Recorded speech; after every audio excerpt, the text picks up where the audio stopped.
Halo guys, hari ini Uncle nak ajar korang macam mana mau connect Toyota Veloz punya CarPlay.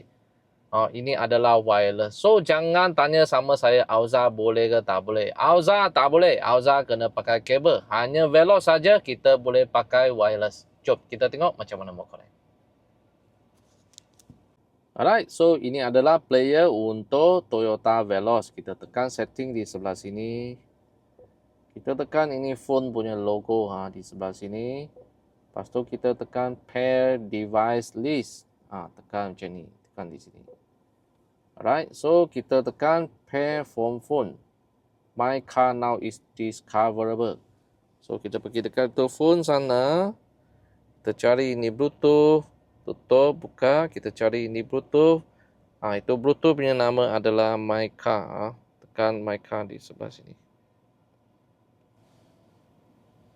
Lepas tu tekan pair. Sini pun tekan yes. Semua tekan yes. Yes sajalah. Memang senang. Lepas tu kita tunggu ini pairing request. Tunggu sekejap. Tekan connect. Sudah connect. So you boleh dapat itu Apple CarPlay sudah. Apabila kita sudah masuk ini Bluetooth connection. Kita tekan ini home screen di sebelah sini. Okay. Kita pergi cari ini setting dulu. Ini setting di sebelah sini, kita pergi pair device. Okey, dari sebelah sini you akan boleh nampak satu logo di sebelah sini. Tekan ini. Okey, dia akan connect dengan dia punya itu Apple CarPlay. So itu macam saja untuk kita connect itu Apple CarPlay punya itu function lah. Alright, so ini adalah Apple CarPlay punya itu detail. Untuk Apple CarPlay, dia hanya boleh ada dua function. First punya itu function adalah buat navigasi sahaja. Navigasi bermakna itu you boleh buat itu Waze ke Google Maps sahaja. Dan last sekali adalah dengan muzik. So, ini you tengok macam ada logo ini WhatsApp ke, WeChat ke, Telegram. Ini semua tak boleh pakai.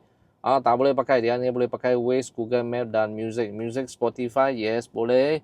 YouTube Premium, YouTube Premium boleh. Itu saja yang boleh. Begitulah cara-cara macam mana kita nak connect Apple CarPlay wireless punya pada kereta Toyota Veloz. Saya adalah Uncle Lim yang jual kereta Toyota baru. So, saya bukan foreman, saya bukan service center punya orang. Ada kereta punya tu problem, you tanya sama saya pun tak tahu. Tapi kereta baru punya function, yes, saya semua tahu. So, kalau anda nak beli kereta Toyota, jangan lupa cari Uncle Lim. Untuk sesiapa yang belum follow Uncle Lim, klik like sebelah sini untuk follow Uncle Lim ya. Kita jumpa lain kali.